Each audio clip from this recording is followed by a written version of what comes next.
We may have our differences, but we do well in times like these to remember that everyone who serves in our nation's capital is here because, above all, they love our country. We can all agree that we are blessed to be Americans, that our children deserve to grow up in a nation of safety and peace, and that we are strongest when we are unified.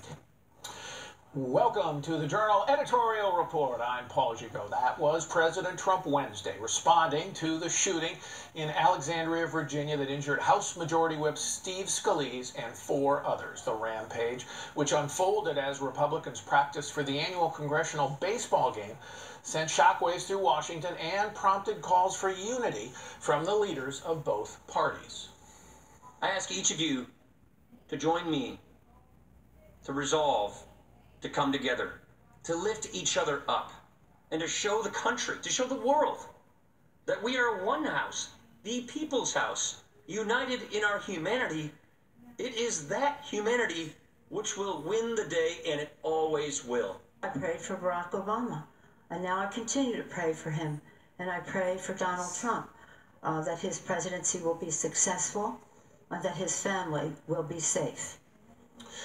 Joining the panel this week, Wall Street Journal columnist and deputy editor Dan Henninger, and columnist Mary Anastasia O'Grady, and Bill McGurn. So, Mary, I think one of the clear lessons of this, if there's any lesson from a horrible incident like this, is the rampage and carnage would have been so much worse if you hadn't had those 2 officers armed and ready to take on that gunman and risk their own lives.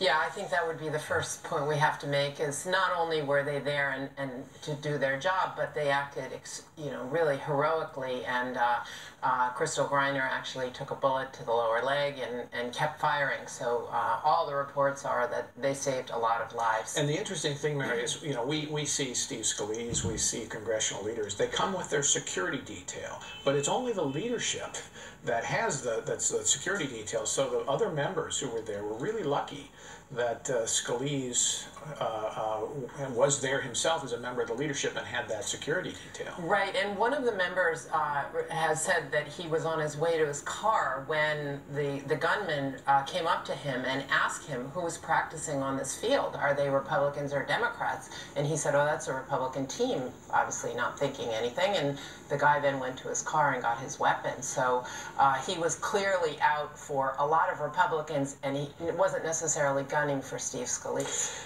Dan, politically motivated very clearly now. We can see through his Facebook posts and so many other things. Hodgkinson hated Trump, hates Republicans, hated Republicans. Yeah, and I think that what we have to focus on here now is, sure, there's a lot of political intensity out there, a lot of intense political rhetoric, but beneath it there is enormous emotional and psychological intensity that is going on there out in our politics right now. What do you mean by that, Dan? How is that different from normal times? Well, I think in normal times, it's like we have these town hall meetings. They're not just town hall meetings, they're full of angry, over-the-top people. On campuses, for the last several years, you've had not merely people talking to one another, but shouting down. Saying you can't talk. You can't talk. So something has changed in the environment out there, and I think it's the intensity of emotion. I think it has a lot to do with social media. People disappear into their Twitter and Facebook accounts, and they sort of feed on this sort of thing.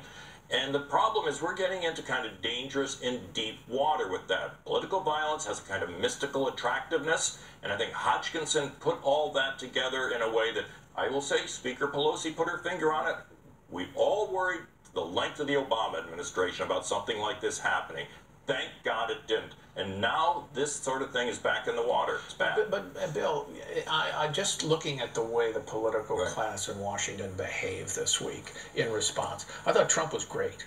Okay? I mean, it was excellent. It was as good as I've seen him responding to an event, and he did it throughout the week.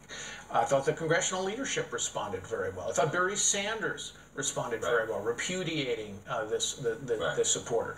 So, I mean, will it stay? Probably not. But I thought they did very well this week. Yeah, I mean, look, this is also different and embarrassing to a lot of people in Washington. It comes at a time when we have a play, where Trump gets assassinated in Capitol. This is Shakespeare in the Park. There's a lot with Julius Caesar played Julius Caesar, with Julius Caesar made to look like Donald Trump. Remember, there's a long history of this. John Wilkes Booth knew Julius Caesar by heart, made an allusion to that when he shot Lincoln, and in his diary called himself Brutus, you know, when he was, right before he was caught. So this is embarrassing. Look, Bernie Sanders, when Gabby Giffords was shot, put out a fundraiser blaming, you know, kind of right-wing Republican reactionaries of false narratives. So this is very embarrassing.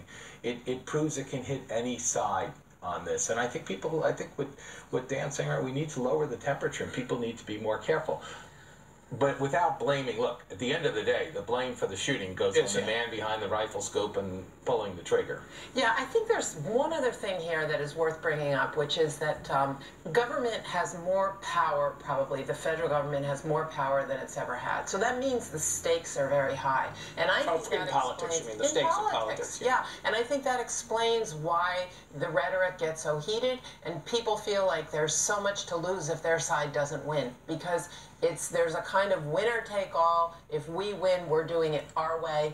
And, you know, 17% of the U.S. economy basically run by the federal government and then in the Obamacare.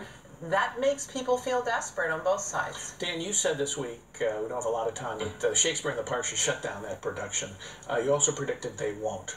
You were proved right within about 12 hours. Yeah, they refused to.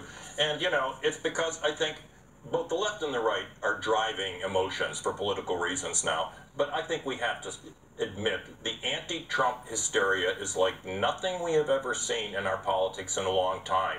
And I think the people behind it have got to recognize that what happened here in Virginia, the shooting of Mr. Scalise, was a dangerous portent, and it's time to tone it down. All right, thank you all. When we come back with